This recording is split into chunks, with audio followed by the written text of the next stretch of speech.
भारत नव्हे तर 14 देशामध्ये या ठिकाणी आपलं नाव आपल्या मालकाचं नाव केलं आणि या समस्त बैलगाडी शौकीनांच्या मनावरती अधिराज्य गाजवलं असा कुमारी रिया जयेश पाटील सोनारपाडा यांचा सोन्या 50-50 मैदानात आला। ज्या बैलानं आपल्या वेगाच्या जोरावर या बैलगाडी क्षेत्रामध्ये इतिहास केला असा इतिहासाचा बेताज बादशाह आला सोन्या। पैसे देऊन नाव कोणाचं होतं परंतु बिगर पैसे न देता या ठिकाणी या बैलाचं नाव अखंड महाराष्ट्रभर घरोघरात या ठिकाणी माहिती झालं की हा सोन्या।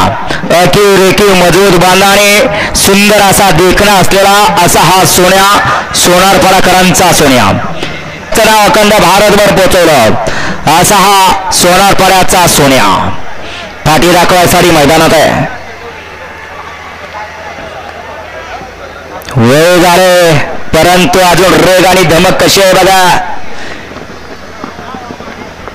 बऱ्याच जणांच्या लावणीला बैल आहेत परंतु बैल नुसता बघा मैदानात बैल पळत नाही परंतु अजून त्याची